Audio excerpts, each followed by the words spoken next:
Hello, everyone, and welcome back to the Deercast podcast. This is episode number 7, and we are very kindly joined by Matt Roberts of Grove Game Larder. Matt is a stalker, a sort of butcher entrepreneur, and a very interesting chap who does most of his work in the sort of Bristol area. So, Matt, welcome to the podcast. Thank you, guys. Yeah, thanks for having me. Good to be here. You were just making the joke, Matt, that this is podcast number 7. So you are in the good company of Mr. Beckham and other such prestigious characters. Yeah, Cristiano Ronaldo, Beckham, and now me. So yeah, in good company. Similar to sporting prowess, I imagine. Yeah, exactly. Yeah. So Matt, sorry, Harry, go on. No, I was just going to say, do you want to just give us a bit of a sort of run through of your sort of stalking background? We normally start with sort of people's where they first started shooting, where do they get the bug, and then sort of go from there. Yeah, absolutely. Well, I've also always been in shooting really since I could literally stand up. Sort of earliest memories are me taking I think my dad got me a 177 Dyno air gun when I was about 7. Well, when I was 7 years old, and I used to have to take it to him to when he was lying in a hammock in the garden. I used to have to take it to him so he could break the barrel for me, load the pellet, and give it back to me, and then send me off to go and try and shoot a starling or a pigeon or a sparrow or something. Back in the days when you could just literally go and do all that sort. And it was great. Sort of taught you that especially when you weren't strong enough to load it yourself, you had to make them count, and it was a really good way of doing things, really. From there, I've got he used to help manage a syndicate shoot, so I used to go sort of stand on the pegs with him. But the thing I used to enjoy more than anything, really, instead of watching him shoot driven pheasants, was to go and get in amongst it with the beating line and learn all from the old sages and salty sea dogs about what to do, what not to do. Get told a few sort of like honest opinions without all the fluff, really. So do this, don't do that side of things. And I've absolutely loved it. Got a 410 shotgun when I was 10.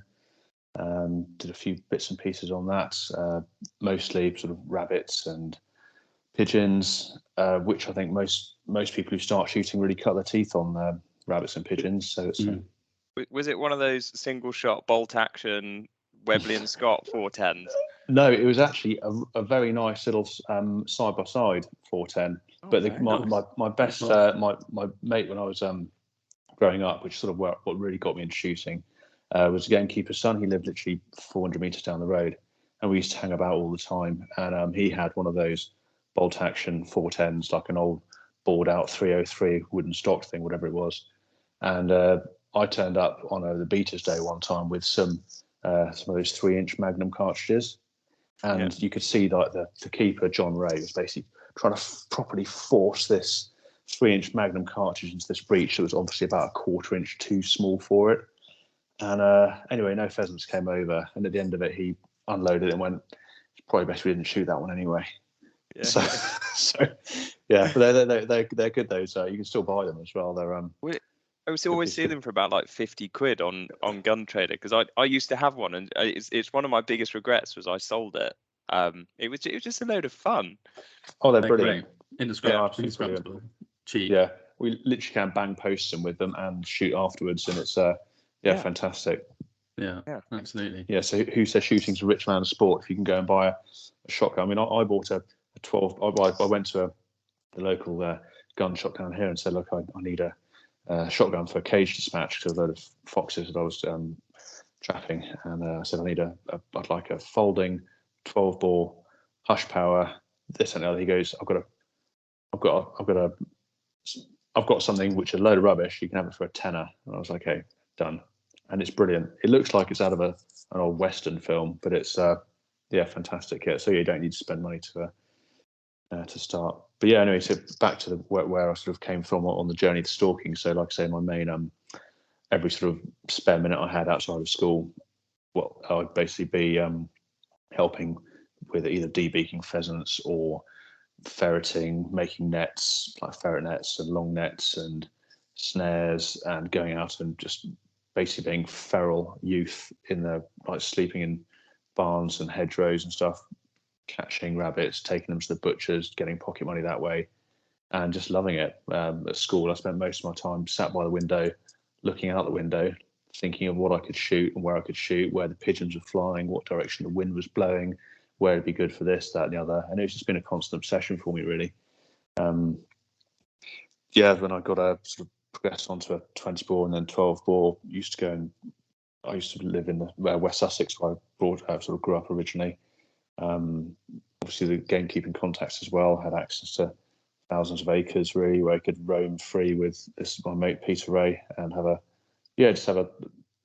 idyllic childhood, really, up to my teens, and then had a brief break while I found other things to do in my teenage years.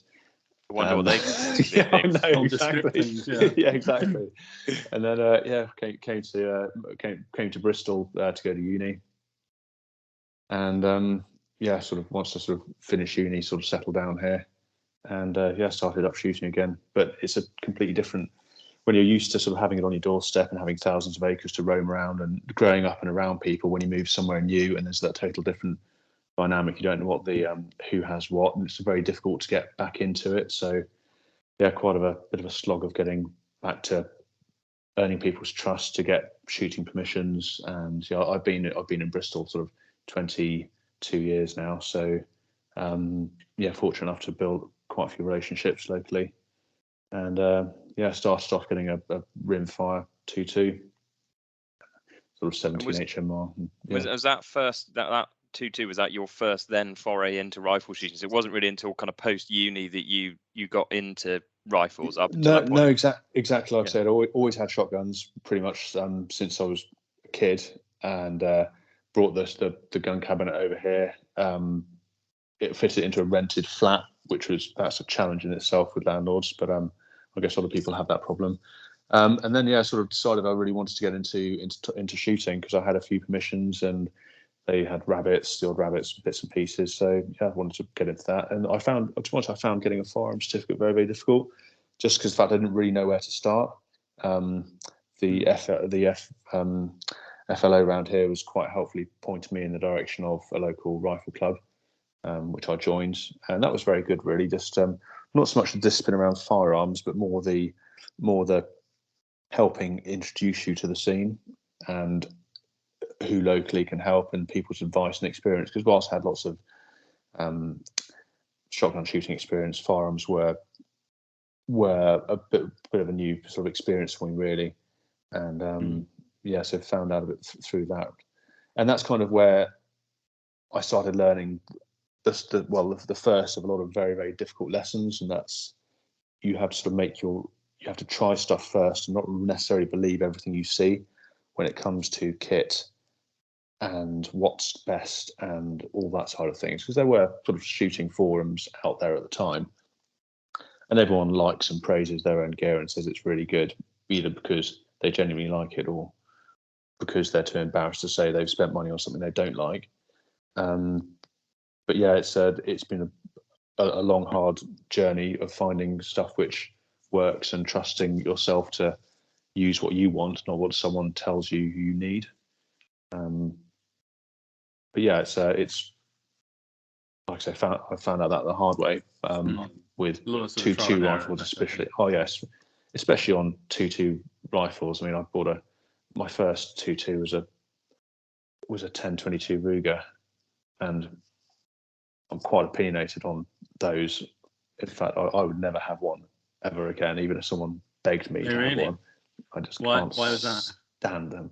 The magazines are, for a start, how long have we got? Have we only got an hour? We haven't got an hour. I spent an absolute fortune on one for a start. I got a Volquartsen conversion, which is basically a 10-22 Ruger, completely stripped back to nothing, and then rebuilt on custom chassis and all that side of things. Even then, it was still rubbish. The magazines were terrible. Didn't really like subsonics at all. And if you're going to have a 2.2 in this country, you really want to be, for most practical purposes, you're shooting subsonics. The 10-22 is designed for, I don't think it's designed for subsonic space. It needs something with a bit more thwack to make things cycle. So you'd have them getting stuck either in the breech, which is the most infuriating thing, because when it's dark, you're trying to shoot a rabbit, you've heard it go bang, and the there's another one right next to it, and all of a sudden it hasn't loaded. And you've got to mess around with a knife point trying to prise a bullet out of the breech of a 10-22. It's just infuriating. And then but it might not be that. It might be you shoot and you go to have another shot, and there's a click. It's like, well, has it had a dry fire, or no, the magazine's clogged up. Brilliant. So then you read about people saying, oh, just wash it in meths. Yeah, I'll have wash it in meths. Brilliant. That's another. Then you have to buy a new magazine because washing it in meths has completely wrecked it. And then you see these banana magazines. They look like a great idea. They take 25 shots, but they're terrible. You can't shoot them anywhere. They get caught on everything. I just didn't like it. I'm not a fan. No, not a fan of 10-3. So some people rate them, and hey, if you get on with it, then that's absolutely brilliant. I had the worst possible experience with what's possibly the most expensive Ruger 10-22 I could have possibly bought. Bear in mind, you can pick them up for buttons. I must have spent £1,000 on this thing. Yeah. What did you do then? Do the classic and chop it in for a CZ something or other, which is what most people seem to. That's exactly what I did. I chopped it in for a CZ, and I chopped it in for an Anschutz thumb hole 17 HMR. Oh, nice. Yeah, it was nice, and that lasted about 3 months because I didn't like that either. They say bad workman blaming tools. I was probably the very definition of a bad workman. I didn't really like it. I don't know whether I could have had a bad batch of ammunition as well, because 17 was based back in the day used to be a little bit wobbly with ammunition, sort of like going pop and then having to tap the bullet out of the barrel. I had a bad run of those. I also found it didn't seem to group particularly well, whether I hadn't run the barrel in properly. I don't know whether it was me shooting, possibly, but I even had it off bags and even down the club. Although they didn't really seem to like me shooting a 17 HMR in the 25 meter range indoors. But I probably put a hole in a few bullet traps in the bottom, I think. So here's a slight diversion. Yeah. And you mentioned running in a barrel, because I had my first experience with. I'd never really heard of. Perhaps I've been living in a cave somewhere, but I'd never really heard of running in a barrel until the other day when I got a gun. And it even said in the instruction manual, it was like, you must run in the barrel and here's how to do it. And I was like, what? Are you a believer in running in barrels? No. At the time, I was so desperate for a solution on why this gun wasn't working that I thought maybe I hadn't run in the barrel. I have heard that. So something about whether a barrel is drilled or something else, or hard hammer forged, something like that, hard forged or something. I don't know. I mean, I think really they're going to stick a few shots to it anyway when they proof it. So if there's any damage, I guess they'll probably do it then. But I think I ran in my barrel of my first 223, and I didn't notice any discernible difference other than the fact I probably went through a box of ammunition more than I needed to. But then when you get a new rifle, to be honest with you, it's if it helps give you the confidence in it, because that's ultimately what you want. You want that confidence, and you want to get to learn that the trigger pull. I think is one of the most important and underrated things about a rifle, is getting to learn a trigger pull, which is why if you switch from rifle to rifle, that trigger pull is different. It can really, really affect your shooting. So I think breaking in barrels is if you want to do it, then crack on. But they say it's something to do with removing if there's any burrs and things like that. Was that right, Tom? If there's any burrs left in the barrel after the sort of machining process, then that supposedly cleaning it in between each shot clears them out or something like that. But I mean, Harry was very patient with me whilst I sat there doing this and cleaning this thing every other shot. Hours it was so frustrating. And then I spoke to a gunsmith the next day, and he told me it was an absolute shower of unmentionables. I was like, don't need to bother with that. He was like, it's all a complete myth. I was like, well, it's the same. It's the same with cleaning. People have such different opinions on whether you should clean a rifle or not.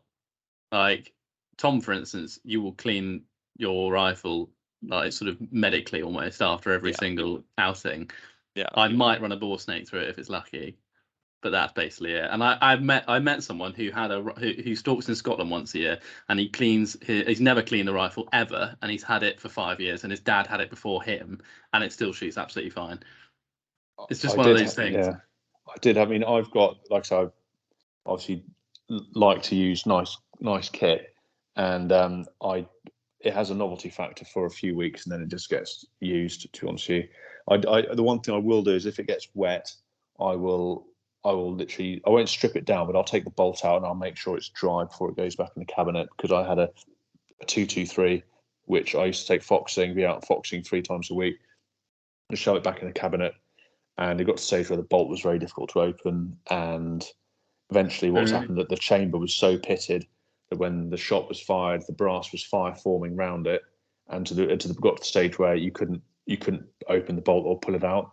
So I had to take it to a gunsmith, and he had to literally open the bolt with a hammer, and then literally get a cleaning rod and pretty much break a cleaning rod trying to knock this bullet out. And it looked like someone had gone around with a pin, just tapping it. It was just completely wrecked. I've still got it somewhere, I think, but it's So I'll always, and if it gets properly dry, like properly wet, maybe just literally get a 410 cotton, one of those cotton bore snake side of things. Just run it through, just the breech, not necessarily the barrel. I know my 17 stuff that doesn't particularly like being cleaned at all. What I've recently got because I had a similar problem where my shotgun just kept getting rust on the barrels, no matter whether you left it oiled, whether you left it wet, whatever, it would always have this film of rust on the barrels. And I've got one of those, you get those sort of like dehumidifier blocks that you put in a window. I've got one of them in the cabinet, and fingers crossed, I've had it for a couple of months. Absolutely no problem whatsoever. And that seems to have worked, and a few people have recommended doing that. So I think that's quite a good way of doing it. But yeah, decent. Sorry, Matt. We really, really interrupted you I really, really interrupted you on your like journey to my monologue from so you'd slagged off Ruger rifles. So if any of our listeners have gotten it, you ought to go out and sell it. So you'd binned off your Ruger. You got an Anschutz. I got an Anschutz, and I liked the Anschutz, but it was a lot noisier than I was expecting it to be. I don't know what I was expecting it to be like, but it wasn't that. I mean, I had issues. I had my concerns about the accuracy on it, but it was probably mostly me. I didn't give it enough of a chance. I only had a couple of permissions at that point, and they had livestock, horses, crisscrossed with footpaths and things, and I was particularly nervous about it, really. So I got rid of that, and with it I bought a trusty CZ452 with a very nice Tiger sort of stock on it, and it had an American bull barrel or something, short barrel, weighed a ton with the wood. I got sold it, to be honest with you, because I walked in there, looked at one of the black composite stocks, and the guy went, "Oh, I've got this. It's a lovely bit of kit. Look at this. Oh, you'll sell this for what you bought it for. I'm giving it away." So I bought it, and SAC moderator, best moderator ever on Rimfire, absolutely brilliant. And then I went through the issue of what glass to put on it again. Went for an Optimate 16 power thing, which didn't really like, and then a load of other ones. I think I bought a Meopta variable power up 16, which I thought I absolutely loved. But what I didn't realise was that it had a parallax. It didn't have parallax adjustment, so anything under 50 meters was just like I either had to have it on 3 power and completely remove the point of having a zoom altogether, or I had to look like I was looking through a milk bottle on it. So yeah, like I say, school of hard knocks on the buying equipment side. But then I went. Did that mean later in life you were slightly better at it, or is this a constant throughout your kind of shooting journey that you kind of experiment with things and chop and change different things, or did you have like a rocky patch to start with and that was it? I think I'm too trusting. I all of this stuff I took from advice I read on forums and things like that, or been told by people in gun shops. And it may work for some people, maybe it does, but everyone's just like their own. You've got to find something that suits you. And it was just, I did find it quite difficult, basically finding what I actually liked. And that CZ was great. In the end, I think I went for a Nico Sterling, one of those wide-angle TV lens, Plex reticle, 3 to 9 by 50, I think it was. Brilliant. Never looked back. Fantastic. Still on there now. But anyway, yeah. So I went from, I think one day how I got to stalking was one day the farmer. There was a row with a leg swinging, walking, stumbling through some tall grass. Just before it's been silaged and it's properly thick and claggy, it's hard to walk through with wellies, let alone a deer with 3 legs. And I sort of saw it. I was like, oh my God, I need to go tell the farmer. And he said, please, yeah, come and sort it out. I was like, well, I can't. It never even occurred to me to get to do deer, to actually get into deer stalking. I'd always wanted to, but it always seems something that other people always manage to do. And something I wanted to get into, but it never actually occurred to me that I could, because I didn't know anyone to do it or how first even to approach it. So I mentioned it to the guys at the gun club, and one of the chaps there was a stalker, and he said, well, what you do, give the firearms licensing officer a ring, explain you want to go stalking, and go from there. So I gave him a ring. He said, do you have any centerfire shooting experience? I was like, well, I shot a few goats in New Zealand and wild pigs over there. And he was like, right, okay, not really that transferable for shooting roe in Somerset, is it? So he said, so what I recommend you do is go and get a DSC 1 course. So I enrolled a local chap called Castle Deer, a guy called Tony Marsh, I think his name was. And fantastic, absolute breath of fresh air eye opener. All of a sudden, instead of having to learn stuff or just take stuff at face value off a forum, you go there and you get, admittedly, an opinion, but the encouragement to go and find your own opinion. And here's some kit you can actually use. He had Steyr Mannlicher and a Steyr Mannlicher 243. He had I can't remember what scope. I think it was a Schmidt and Bender scope or something, fixed power, and an old T8 moderator on it. And it was brilliant. We went out for well, he asked me initially, he said, so what's your experience? I was like, oh, I've shot goats and all that sort of things before. And he's like, okay, great. And now taking people out myself now, I know exactly what he was thinking. So you've got someone who says they've got all this experience. It's like, brilliant. Okay, great. So I had by then I bought a 6.5 55 CZ 550 with a Monte Carlo stock on it, and I had a Smith & Bender 8x50 on there. And so we went out for a stalk. I couldn't really load the floor plate of the magazine properly, which showed how experienced I was with doing this sort of stuff. And the rifle had, even though I shot it at the range, it had a 3-stage safety on it, which was, again, when you're new to shooting something, was, again, when in the heat of the moment, it's quite difficult to get used to. So I started from the worst possible position, where I'd had my own gun. I'd never really fired it. I'd taken it to the range a couple of times under conditions where you're waiting in a line with people, and you've got 15 minutes to shoot a 5-shot string or 10-shot string, and then get what, for my experience anyway, was largely bored to death by a load of other people talking about target shooting, which I didn't have an awful amount of interest in. Not target shooting with interesting guns, like with like proper technical single shot target shoot things. Anyway, so I basically blasted away, got the gun on, and then went on a deer stalk. And the first buck that presented itself, I got buck fever well and truly. I couldn't get anywhere near it. The gun was literally doing figures of 8. The sticks were a bit too high for me, but I didn't adjust them. That wasn't his fault. That was my fault. And I came away from it, and it couldn't have gone any better. It was exactly what I needed. That although I've been shooting all my life, although I thought I knew what I was doing because I'd read it on forums, I actually, when it came down to it, I knew absolutely nothing. The only way to get good was to get experience and to admit when you don't know what you're doing. Yeah. And to ask questions and to take advice on board as well. So did you pull the trigger? End up pulling the trigger on that buck, or was no, that I didn't. No.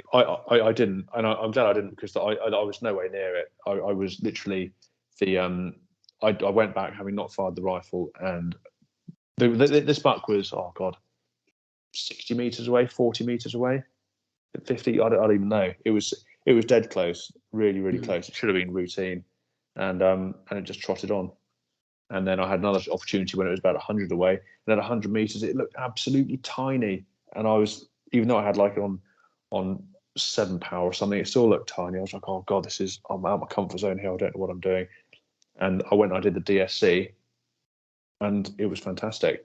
And it does make me, actually, the DSC gets a lot of, or seems to get a lot of bad press from certain areas, but I found it invaluable, both sort of infatuating with both the things that telling me that I didn't know, and also areas where you can sort of test yourself and sort of find out. Really gave you the confidence to go out there and learn, but under very good sort of basic best practice guidelines. Yeah. So where did you go from there? Did you go on and go, right, I'm going to do DSC2, I'm going to do another course, or did you carry on going out with other people to get more experience? Or no, I carried on taking buying pay stalks with this same chap, and I got a few deer under my belt, and then I went and did my first sort of solo. As soon as I got my authorization, my variation to go out on my approved land, I went out and I shot my first doe, and by myself, and it was exhilarating, really. She was 140, 150 meters away, working away along up a hedgerow. She had a limp. It wasn't the same as the other one, but she had a bad limp. Went heart and lung, and yeah, down she went. And I got close to her, and her head went up, and it went down. And I was like, oh my God, I've messed this up. What's going on? And it only did that once, but it made me think, what do I do next? What do I do next? And yeah, she was dead on arrival when I got to her. But it was exhilarating, and from there, it's like this is fantastic. But then there's the temptation, you want to go and do it again, but you've only got 2 permissions with deer on it. One's 120 acres, one's 240. What do you do? What's the right thing to do? You convince yourself you're going to manage them on a 120 acre farm, and you might see 3 rows. So you tell yourself you're going to manage them, and you're going to take 1 buck a year. But then the farm's got cattle on it, like 6 months of the year. So it doesn't work like that. It's been sensible, exercising restraint when you need to. But from there, having one parcel of land, you can find yourself, by just being honest and finding way, do they have any of their friends? It's all about sort of reciprocation, really. You can sort of get yourself another parcel, and then you don't have to. You've got you can vary your options. If the wind's in one direction, one place is going to be bad. If it's 1st of May, all the cattle are going out, so that place isn't going to work. So you need to do it beforehand, and from there you go from one place to another place. And it's I've been fortunate in being in the right place at the right time in some parcels, and just been lucky with others, really. So I've got myself a nice little patch around the area, and also sort of down in Dorset and other places too. And how did you go about getting permissions? Because that's something we've talked about quite a bit on the podcast, and that's a question people often have. I think really it's a case of just, you've got to put yourself in their shoes. I mean, ultimately, someone comes and knocks on the door. They're a complete stranger. You don't know from Adam. They're dressed head to toe in camo, and they've driven over your bloody verge to get there or something. I want to. Anyone doing your deer? Can I shoot the deer? You've got to think. You're letting a stranger walk on your ground with a high-powered rifle. You don't know whether they're even interested in the deer. They might be there to steal your diesel or course your hares or something. You just don't know. So I sort of start from just try and polite first of all. Don't start with deer. I see you've got a load of crows. The crows problem. You've got a load of moles in your garden. Do you want me to sort out, or moles on the roadside verge? Do you want me to? I'll do your mole trapping for you. The trees come down, I'll help clear your tree with my chainsaw, and it will split the wood maybe. Just something which implies a bit of reciprocation. You're not there just to take, and that's the perfect icebreaker. Offer to give something before you take something. If you have a So that would be my first thing. Start with known pest species like rabbits and pigeons, crows, corvids. If they've got a deer that's injured, offer to just help with that injured deer. You've seen an injured deer from the roadside. Would you like someone to come and sort that? Or as I did 3 weeks ago, there were 3 deer killed on the same stretch of road within 3 weeks. So I went and I knocked on the door and said, look, I don't know, I'm Matt, I live just down the road, I could do this journey every day to work. The other day there was a quite a nice buck that had been killed on the road. It was right outside, so I basically I put it in the hedge. But 3 weeks prior to, there's been another 2 deer. Can I ask, does anyone manage the deer here? I don't want to tread on any toes, but if they don't, would you like me to maybe have a look at them just to see if they're getting in here? Maybe we can tighten up a fence line, or I see them quite often in the winter when they group up, they're on that bank. And he was like, oh, brilliant. Yeah, actually, there is a guy that does the deer, but he's never, ever here. And at that point, it's like, well, I don't want to tread any toes, no problem at all. If anything happens, then great. But if you've got someone doing it already, I just suggest you maybe give them a shout. It's because I don't want to go and rob anyone of their permission. Give them a bell and say, look, mate, there's been a few knocked over. Do you mind coming and having a look? At which point, then it's you've done the decent thing. If he then phoned you up in 3 weeks' time, a month, and said, look, he's not coming. He never turns up. He's never here. He comes here once a week or one time a year or something. It's that difficult thing. You don't want to take ground off people, but at the same time, there's a landowner's responsibility to sort these things out and to make sure things get handled. It's a really, really controversial topic. It does happen where sometimes things do just land in your lap. And the important thing to do is to try and find out who the stalker is and say, look, I'm not being funny, but it's up to you. You go to them and say, mate, you need to try and get on your toes or you're going to lose this. And that's just the fact that as soon as they know that someone else might be waiting in the wings, that's often the galvanise they need to go and get back out there, because it's so easy to take things for granted. And it's the landowner's gift to let whoever he wants on it. So unless you pay for the rights for a place, you need to make sure that you are there reciprocating, you are there being honest, you're doing the decent thing. And that's how you not only keep your permission, but you gain other bits as well. And so without giving too much away, what sort of acreage are you looking after now, Matt? It's probably about 15,000 acres, maybe a bit more. Hell. And that's roe, muntjac. Have you got any sort of fallow down your way? I've got no fallow. No. I'd probably sell a kidney or one of my children for some fallow ground. I've got Seeker. Have you? Yeah, down in Dorset, I've got about 1,000 acres down there, which is Seeker ground. There's some really nice spot as well, but it has had a couple of years of quite major disruption. One place was reseeded, but the used to be like an absolute mecca for them. It wasn't unusual to see sort of groups of 20 to 30 there. But it was reseeded, and then it sort of turned into a bit of a mud bath because the seed got fruit fly, and they all vacated. And another area was like a 300-acre wood, which has been largely clear felled.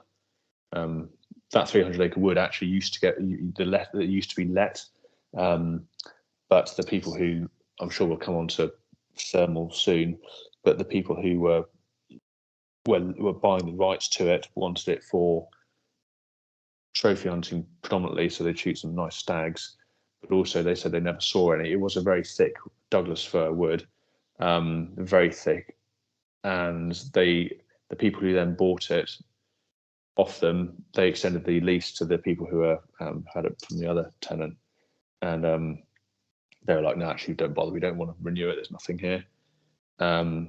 So my godfather owned a 12-acre parcel right in the middle of this, and he suggested to the landowner that maybe I could help, just push my boundary out a bit. So they said to me, look, we know there's deer here because you can see the browse lines straight through. There's no ivy on anything. Bear in mind, it's 300-acre wood. It's a big patch. There's slots like motorway traffic everywhere, scat everywhere, browse lines. It was obvious there's a lot of deer there. And I went there with my thermal, walking the footpaths through the wood, and we shot nearly 60 in 3 weekends. and that's just literally walk 50 meters. They sort of jump back 60 meters into the cover, headshot, bang, drop, drag them to the track, quick gralloch, walk another 100 meters, bang, bang, 2 more, drop, and again. Fine. And it was like a conveyor belt. And I would say there's not much management about it on that. It was literally, without being crude, it's like search and destroy. They had a grant to thin the wood. They had the grant to then replant some areas, and part of that grant was reliant on the deer numbers coming down, because the FC had done a survey. There's obviously, it's infested with them here. You've got to get those numbers down. So you got the numbers down considerably, and then they got the grant, and now it's a case of being more selective. Everything is gradually gravitating back into there. They've since clear-felled quite a lot of it. I think about 60% of it, and they're sort of now managing it a lot better, because it had gone, all the Douglas fir sort of gone a bit too tall. It all sort of snapped off, and it's a bit of a mess. But it's sort of work in progress, and a long-term work in progress too. So you were saying about shooting sort of 60 or so over 3 weekends. What do you do with your carcasses? I know you've got quite a sort of big butchery enterprise. Yeah. Well, but back then there was a game dealer down there, and they all went through the game dealer. I didn't have the facilities back then to do anything to handle anywhere near that number. I used to drop a few into a pub and butcher a few myself, but there's nowhere near I could deal with those sorts of quantities. So that's kind of what sort of got me into my sort of butchery game dealing side of things, really, is that I couldn't dispose of the quantities I had, and I was taking them to game dealers, and they weren't. I mean, to be honest, at that time, I was probably doing it more for the sport than the management. But so were a lot of other people, and sometimes you'd have 15 carcasses on your hand, and the game dealer would have room for 4, and then it would be a constant stress. Oh my God, it's like November, everywhere is chock-a-block, and it's a warm November day.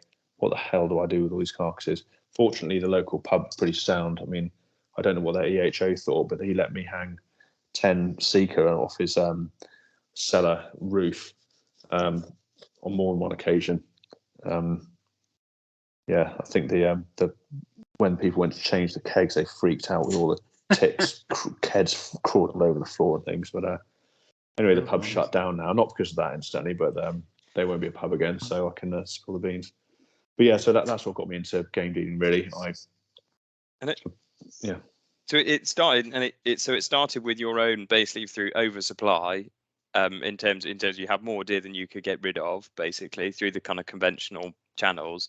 Yeah. And so was it literally at first? Was it a case of, right, they're coming in the kitchen at home, and I'm chopping them up in the kitchen and oh my God, no? It was exactly like that. It was a nightmare. My wife, I mean, they say opposites attract. She is borderline vegetarian with a lot of things, and she wouldn't eat any game or anything. Hates the sight of animal blood, and so the bringing them back through the kitchen, especially when I was living in a 1-bedroom garden flat in Bristol. I had to carry. I could never park outside the blinking flat either, so I had to first of all park, I don't know, at the bottom of the street at best, then walk up the road with my gun, put it in the cabinet. Then I had to walk back down the street, come, and bearing in mind, Seeker's not exactly a row where you can, or a muntjac where you can tuck it in a row sack.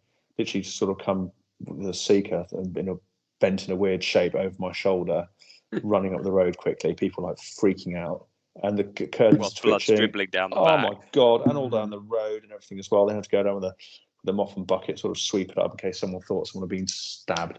So yeah, that was nightmare. Anyway, we moved out. Did you ever bump into anyone and they were like, "Excuse me, what's going on?" Or were you always frequently? Did you ever try and lie about it, or were you just kind of quite upfront and like, "Yeah, it's dead deer, sorry"?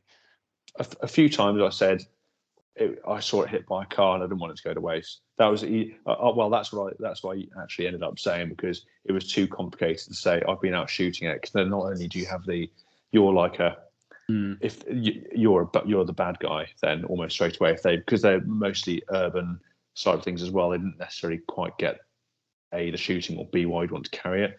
At least you said it was roadkill.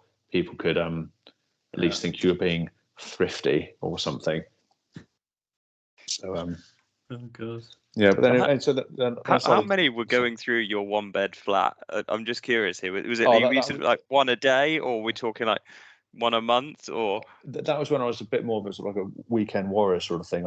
Sometimes it would be 5 or 6 in a day, which was difficult because I only had a small shed as well with no fly proofing or air or cooling or anything. It was a nightmare. So no chiller or anything like that, just sort of like straight up the street into the sort of shed. But basically skinning it as soon as I got it home, putting it into carrier bags or bin bags and taking it to friends and neighbours. Would you like some venison?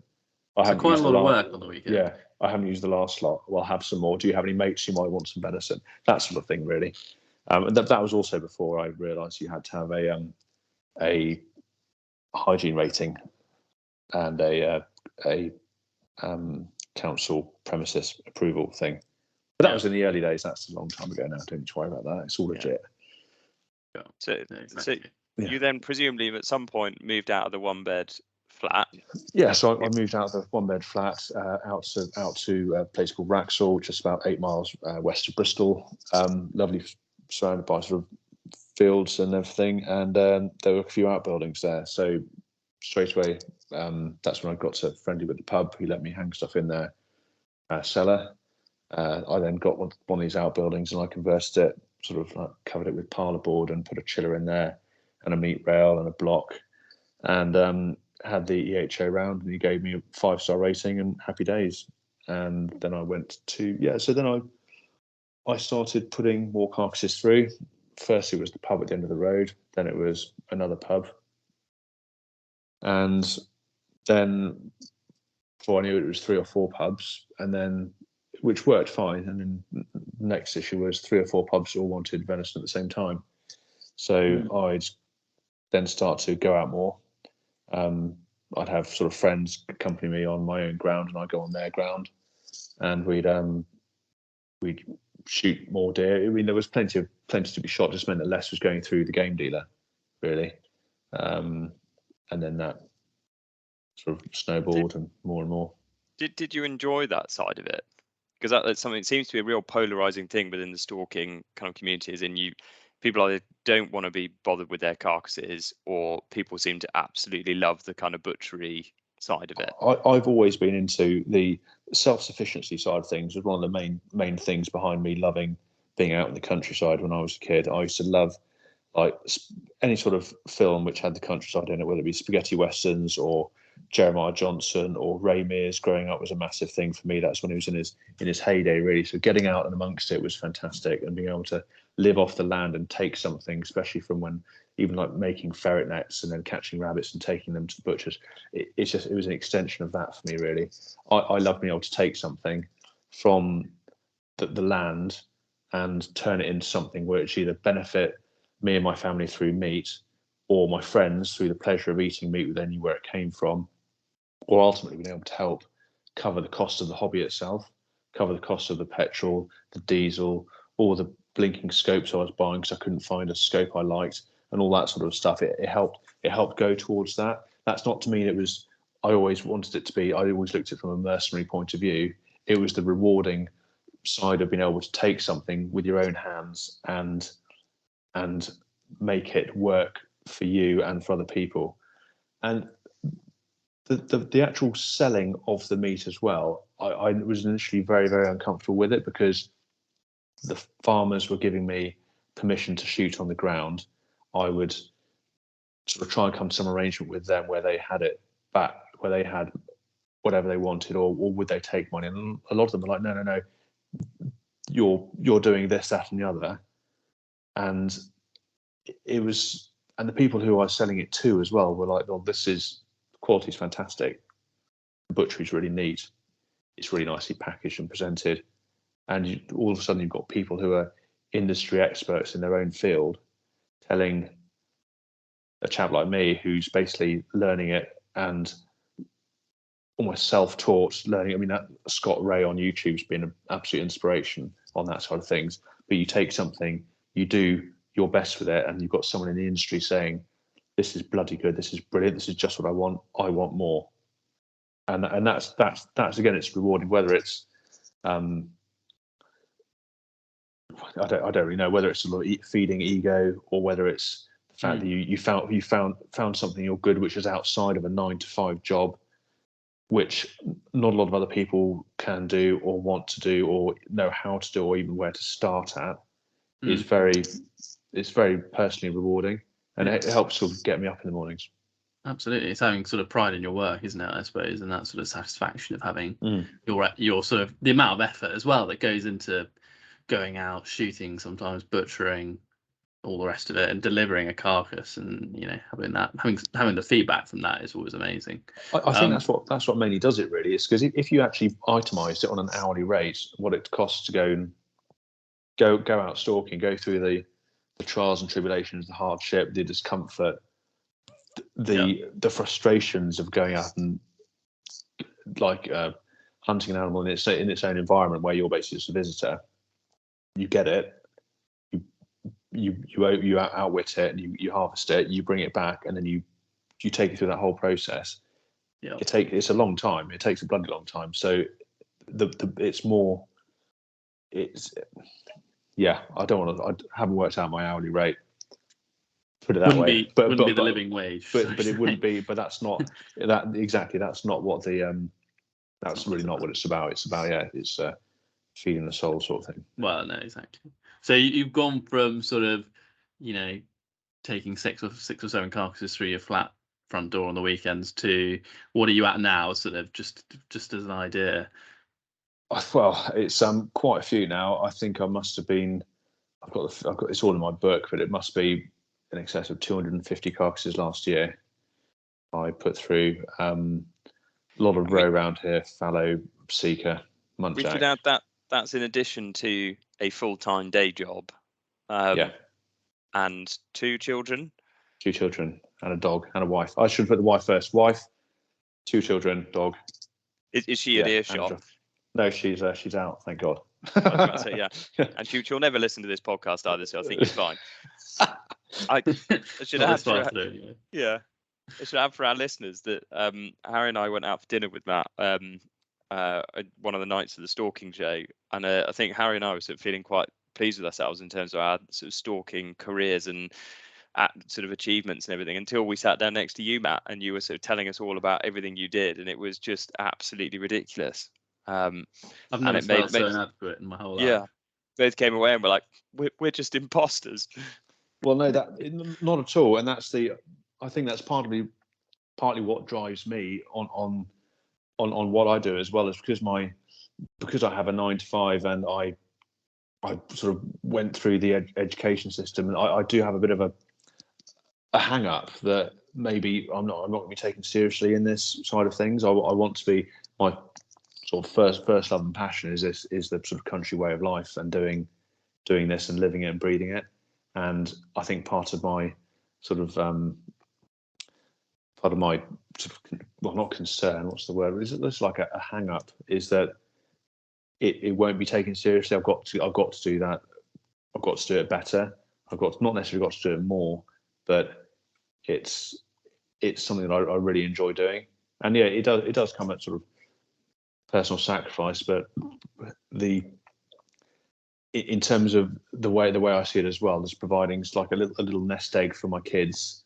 That's sort of what I'm doing it for. This is something which, because everyone, no matter what job you're in, you live to your means, and it's harder now more than ever to tuck something away for a rainy day or to look for the future on things. And everything I sort of earned through this, as soon as I stopped reinvesting it and buying more expensive butchery kit, it's sort of squirreled away. That's like a little kid's nest egg. So at some point they'll be like, oh my God, it was, yeah, thanks, Dad. Which is, I think that's what sort of, when you're tired, it's 1 o'clock in the morning and you're still backpacking bloody 400-gram packets of mince and you haven't even started labelling it yet. That gets me through the day. And you've got to get up at 6:30 to go to work in the morning. Yeah. That is absolutely savage. But from what you just said, it does, by the looks of things, judging by your Instagram, pay for some very nice kit. Yeah, well, like I say, I've learned the hard way with kit, and the way I figured it is that bad workmen do blame their tools, and I'm terrible for that. I will hold my hands up. So the way I figured it is, if I get the best tools I can afford, then it's down to me. And I have tried a lot of other stuff and bits and pieces, and yeah, like I say, I had that CZ 550. That was a lovely gun. It was brilliant until it got wet because it was wooden stocked, and the wood would warp and touch the barrel, and then you've got to let the thing dry out, and it can dry out wet, and then you've got to take it out of the stock and retwist it. I mean, I might have been particularly unlucky because I know a lot of people have shot wooden stock rifles all their lives and absolutely no problem at all. But I went from that to a Sauer 202, which I loved. Brilliant. I thought this is going to be the rifle for me forever, my forever rifle, which is how I justified spending the amount of money on it I did. And yeah, I kept the Smith & Bender 8x56 on there, and I don't know what it was. I think it was probably me being sort of seeing a Blaser Pro Success in the back of a magazine one time, but I looked at it and I thought, that looks brilliant. It looks absolutely brilliant. At some point, if I ever can afford one, I'm going to get one of them. They look fantastic. And yeah, one day I could afford it, and I went to Braces of Bristol and had a chat to them, and fantastic. Yeah, I got my dream rifle, Blaser Pro Success, 6x5 55 caliber, and at the same time, I made the mistake of looking through a Swarovski scope, and it immediately made me think, my God, I wish I'd never even picked it up. So yeah, Swarovski Z8i 2.3 to 18 by 56. And then of course I had to have the flip up covers on there too, at a mere £90 each. And then there's a bullet drop compensator, which you can have for the top. Yep, have one of those too, chuck it on. And then I went away as happy as Larry. But my binoculars, I had some really nice, a pair of Meopta binoculars. They were great, but thought, well, what the hell? Quite Swarovskis. Not when you look through Swarovskis, no. So I went back to the shop and I looked up, and there's a pair of Leica HDB rangefinders. Fantastic. At a mere, well, I'm not going to say how much they cost in case my wife does actually look at this this podcast. But then the good point with those is you can calibrate them to your ballistics, so you could then sort of you can ping a target out. So I don't know if anyone, just for the benefit of those people who don't know how they work, they have a inbuilt laser rangefinder and like a sort of bullet drop compensating computer in there where they sort of take into account sort of temperature, humidity, inclination, all that side of things. And you can ping a target up to, I think it's 1,000 yards away, and it will, once you've calibrated your ballistic data in there, either from like a set profile list or via like a micro SD card, you can ping it once, ping it again. It'll tell you exactly how many clicks to adjust for based on your ballistics to drop onto the target. And I was like, I'll have one of them. Very, very smart. I'll have one of those as well, please. And the glass was very good. So that's pretty much the rig I've had for the last 5 or 6 years. I love it to bits. I recently upgraded the stock to a ultimate chassis because I was sorry, my daughter distracted me there, because I was using a PARD add-on on the back of the, turn it off, sorry. Because I was using a PARD add-on on the back of the rifle because I had the 6.5 55 barrel. I then got a 30-06 barrel for it, and then a 223 barrel. The 223 barrel required a new bolt face, and a new sound moderator, obviously, and a new scope, obviously. And is your daughter in the background sort of holding up on a piece of paper what she wants for Christmas? Because she's like, I now know what you bought, Dad. I can now bribe you. No, yeah, you didn't tell Mum about the new scope, the new flip up mounts, and everything else. Well, fortunately, my wife, because the barrels are quite compact and they tuck away nicely, she thinks it is just the one gun which does everything. Yeah. And to be honest, as soon as Blaser pull their finger out and import the 17 HMR barrel, I literally will just need one chassis for everything. So that'd be amazing. Yeah, and then so we were talking about this a while ago, but it's quite clever, isn't it? Because if you change the barrel to say your 3006 barrel and you change the scope as well, you can have exactly the same zero. And then when you change it back and you change the scope, obviously, then you don't have to adjust or anything like that. No re-zeroing. Exactly. Yeah. It's the sort of saddle mount system is actually on the barrel itself. So if you had it's probably worth mentioning the reason why I've decided to stick to the single chassis but multi-barrel system that Blaser offer is because the trigger is so good and the hand positioning is so good on it. As I think I said right at the start, I find that the trigger, especially on going from one gun to another, if you have a routine, I think that the trigger pull and the consistency of trigger pull is, for me anyway, is really, really important with consistent shooting. And yeah, to go back to the point about the multi-barrel system, you can literally drop the barrel into the chassis, and you have it's like a complete takedown system. So I literally have a briefcase for this thing where you can take it apart, put it all in there. You can then put it back together, just clip your scope onto the like the little dimples on the barrel, and you've got a return to zero. No messing about. It's not like taking a stock or a scope off a weaver or a Picatinny rail and then putting it back on the same slots and thinking it'll work, because it doesn't. God knows I've tried it, but with this system it really does. And the really clever thing on this as well is that you can now buy. Digital scopes, I've never really given them that much time because they haven't been that good, really, if I'm honest with myself. I've never had one up to now, which is why I had a PARD add-on on the back of a day scope, and then like a dedicated IR through like a Dragonfly IR.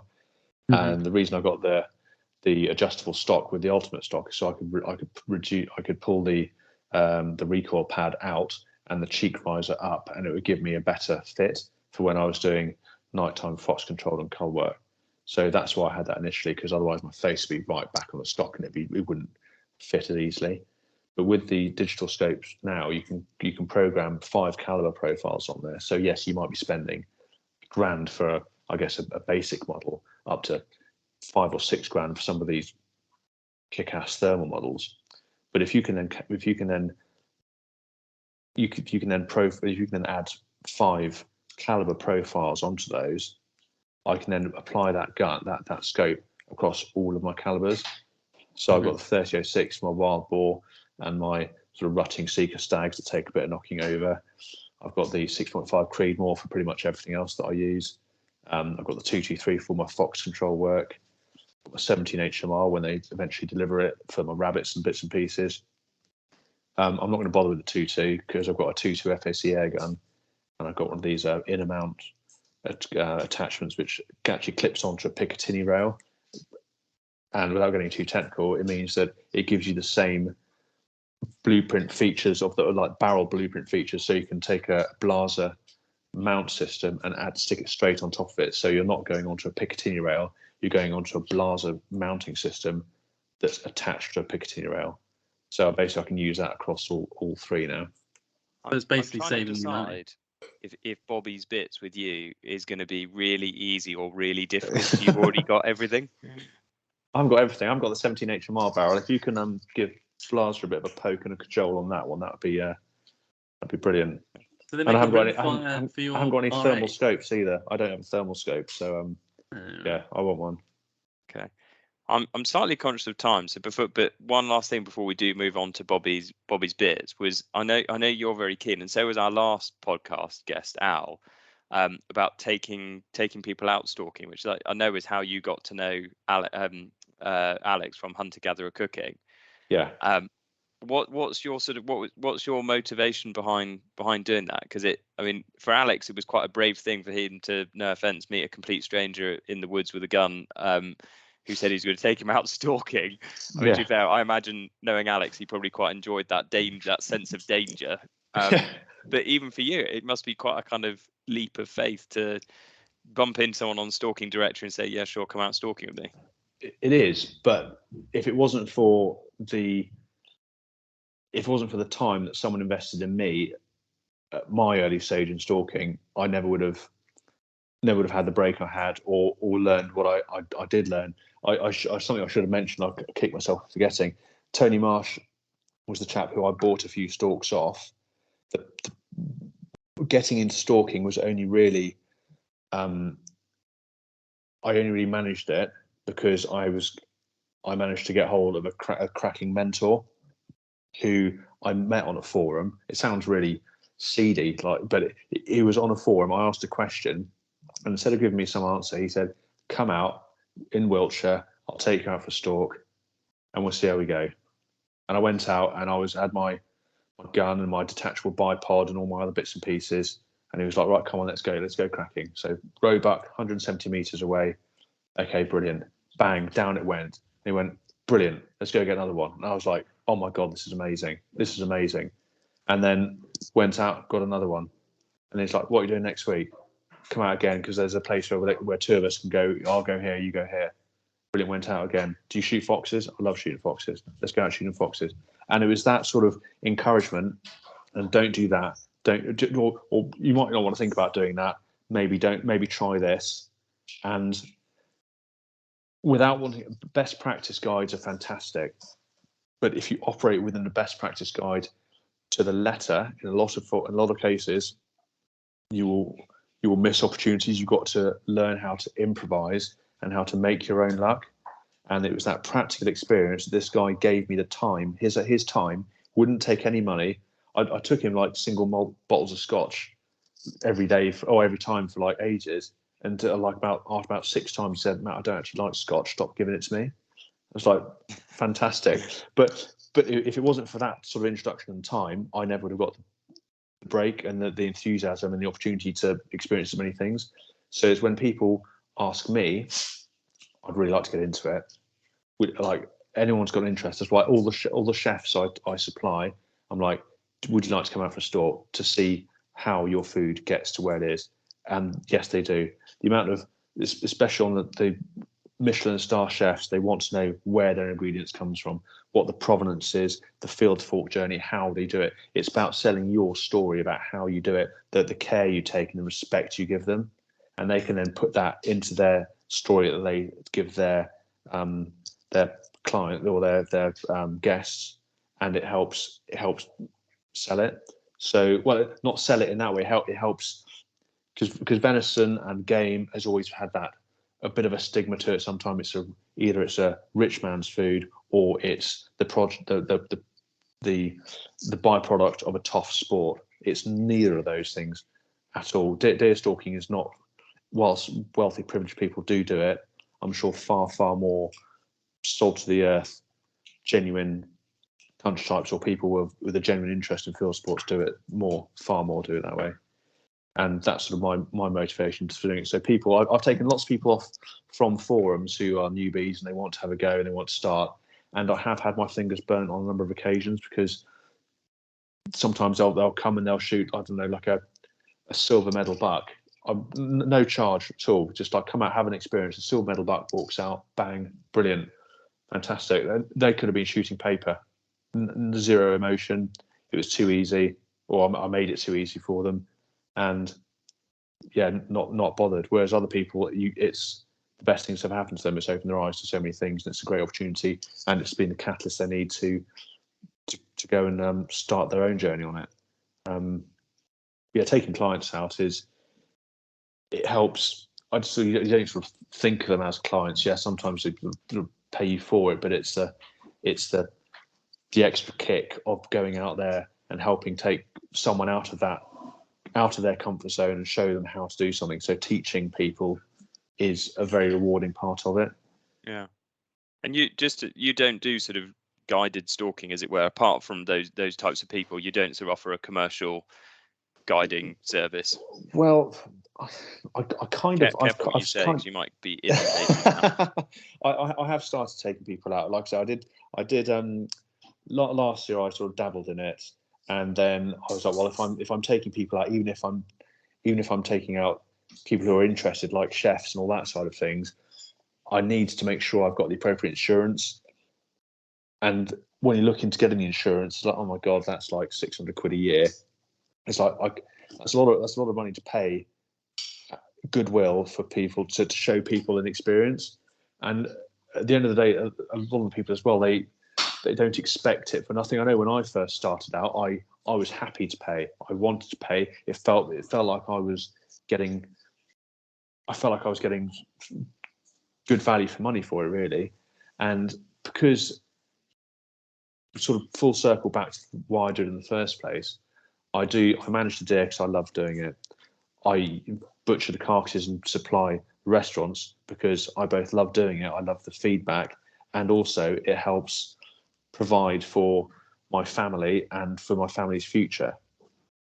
So by taking time out of that to go and show people an experience with the benefit of, I guess, my equipment, my contacts, my land, my knowledge, and ultimately putting someone in front of an animal, that's time I'm taking away from my family to give to someone else.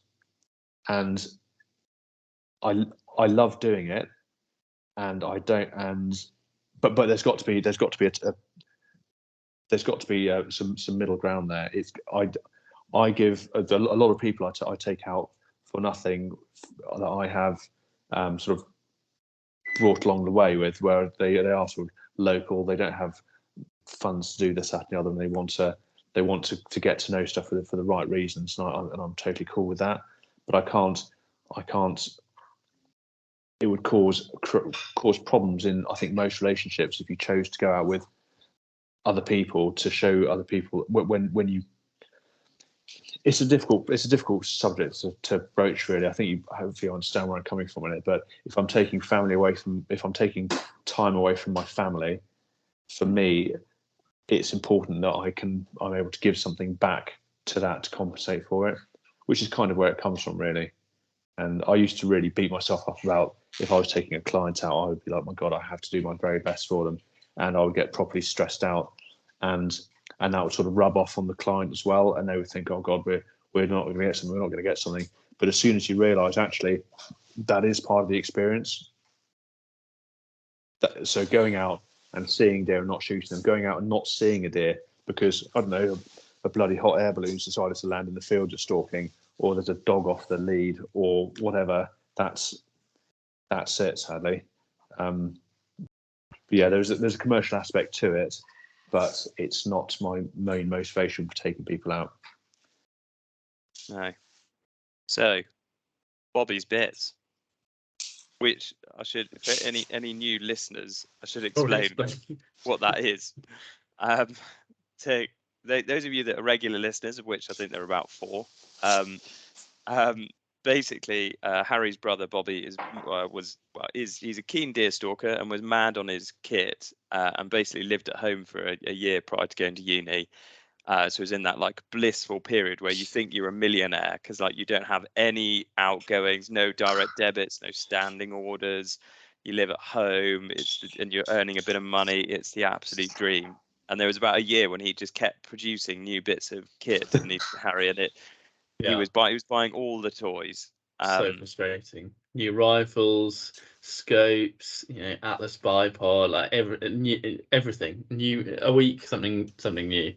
Has he lost his Atlas bipod yet? I've actually stolen it off him. So fair play. So he has lost it. He doesn't listen to this. So it's all worked out quite well for Harry because his brother's now gone to uni and Harry's busy just using all his kit basically. Brilliant. We did get in trouble once. I think we used one of his knives out stalking, didn't we? And accidentally took a photo and put it on Instagram. And he commented, was like, "Is that my knife?" We had to sort of lie and be like, "No." No, brilliant. Did you use it to cut to do the Atlas joint and all the rib stripping and all that side of things as well? Just to rub it in. Quite that cruel, but no, he wasn't very happy. But no, I mean the basic premise of it is what is next on your list, because as sort of kit fiends that we all are, me and Tom at least always have our eyes on something or other. So if you have something, what is it? Yeah, I think before I get into Bobby's Bits, I think the most important thing is don't be That sounds so dodgy. Yeah, I know. Maybe I should rephrase that. It's too late. Does Bobby listen to this podcast, Harry? Before I tuck into Bobby's bits, yeah. So before I get stuck into Bobby's bits, I need to say that it's very important not to get kit for the sake of it. There's a lot of kit that is built or made for people purely designed to sell it for some unique single-use reason. And stalking is not the thing you want to be carrying lots of single-use items around for, because it's bloody heavy, and half the time as well you might not even use it. So like bipods, I've got an Atlas, not an Atlas bipod, a Spartan bipod. I don't know how many times I use it. It's a lovely bit of kit, but it's really nice not to have it on the sort of fore end of the rifle where it digs into your shoulders. So fortunately, I've actually got it tied to me now. Otherwise, I'd lose it again. But yeah, so it's, and also seeing other bits of kit promoted as well. It's very important, I think, that if you see someone advertising something, just try and apply it to the points where you might actually use it, because it's very easy to see something in a staged environment and think, God, I bet that's dead handy. But if you actually think about the amount of times you'll actually use it, and as well, I mean, as someone who's invested in kit, thinking it's going to be exactly what I need because it's going to do exactly this job and it's going to do it perfectly, and you save up and you buy it and you use it and it doesn't do it anywhere near as good as you think as it can do, and it's soul destroying. It's really, really infuriating. So I'd say in terms of kit, all you really need some sticks. So I say decent sticks, quad sticks, or whatever you like. I use quad sticks. Get a gun you're happy with and glass you're happy with. What else? A knife. Doesn't need to be any knife. A Mora knife, 10 quid knife. I mean, the amount of times I've got an ember leaf, but the amount of times I've lost that and then fortunately found it, or someone else has found it for me, is unreal. So knives are nice, but if you can get an Opinel for a tenner or a Mora for a tenner, they're brilliant. And you don't if you leave it in the grass, it's not the end of the world. But nice, but keep it sharp. So a sharp knife. Binoculars, just as with any glass, sort of best you can really afford. Better to get, I think, some good quality second-hand stuff than some brand new rubbish. And for me, I think where stuff is at the moment is, for my wish list, is some decent thermal gear, because I've got a thermal spotter which I use all the time, and it's not just for spotting deer. It's for safety, for spotting members of the public which are where they shouldn't be. That's pretty much one of my safety features, and what I write in all my risk assessments is I will take thermal equipment on every stalk, both because it makes me more efficient at finding stuff. I know if I went on a recreational stalk, it's nice to leave it in the truck and to literally just try and remember those skills that you sort of have largely forgotten because of the use of thermal. But especially in woodland and in Somerset where you've got thick hedges, it really, really helps to spot people who are where they shouldn't be. And with high fire, like centerfire calibers, I don't think you can be too safe.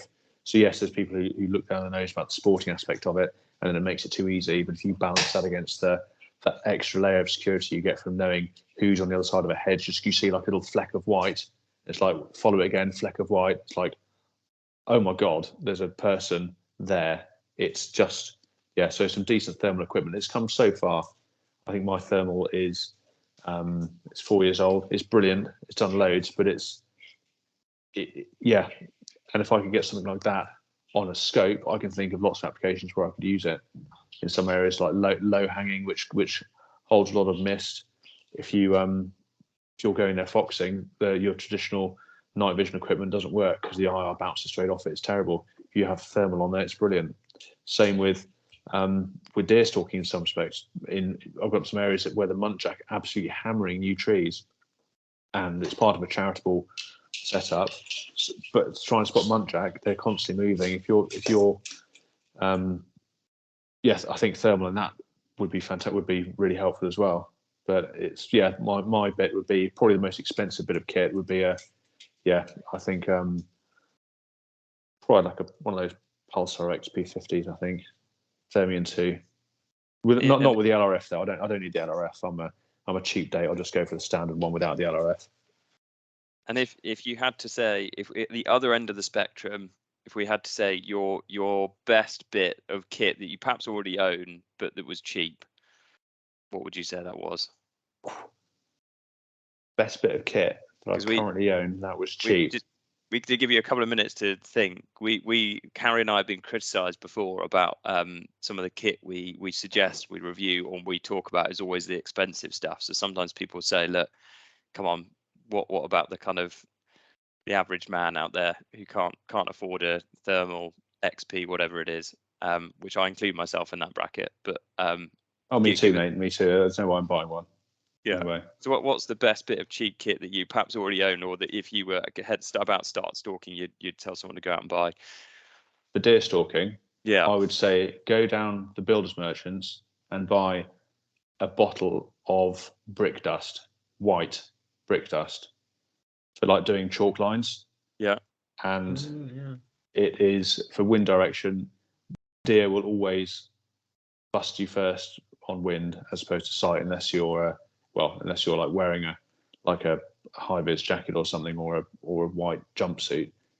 Wind is not your friend. So talcum powder, or a tub of talcum powder, or a tub of brick dust. The bricky dust stuff is quite good because it's got like one of those retractable nozzles.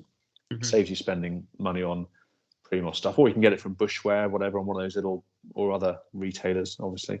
Those little bottles, that's a godsend. And some decent, just like comfortable clothing as well, because you're going to be sat in it. So again, if you can't get, there should be no stigma against buying second-hand clothes. If you go on Stalking Directory or someone like that, there's constantly people who want to upgrade to the newest line of something. But decent quality second-hand gear, I will be honest, my Harkiller Pro suit, I bought second-hand on the Stalking Directory. I bought that 5 years ago because I run that thing. I use a blaster rifle, like a scope, like a bins, sausage scope, the best sort of stuff. That was like pretty much one-time purchases for me because it was an investment. Decent clothing is, again, it's an investment, but this stuff came up. It was, this guy had used it maybe a couple of weekends over a couple of years, and I've beaten the shit out of it, this clothing, and it's brilliant. And that's why I reckon decent clothing as well. That's not an intentional plug for Harkiller, but they can have one. But yeah, Purdy will thank you for that. Yeah. Well, there you go. On that note, I personally could have gone for another hour, to be honest with you, Matt, and I can't believe where the time has gone. But we tend to try and sort of keep these around the hour mark, so we'll close it there. But thank you very, very much for joining us, Matt. It's been great to catch up with you again. And you've made Harry and I feel completely inadequate all over again. So thank you very much. Well, if it's any compensation, please come up and shoot a couple of Robux at some point, both of you, because there's plenty here. And yeah, they need to go. So get your buns up here. We would love to. And bring Barry's bits as well. Yeah. Was it Barry? It was Barry's bits. Bobby. Bobby, I'll bring Bobby's bits, yeah. I thought you were about to say we get stuck into Bobby's bits, and I was like, into them, yeah. Bring Barry too. Yeah. The sausage fest. No, brilliant. That's what you're into, yeah. Yeah, why not? There you go. Well, thank you very much for joining us, everyone. And we hope to see you on the next one. And thank you again to Matt for joining us. Pleasure. Cheers, gents. Thanks, Matt. Thanks, guys. Bye.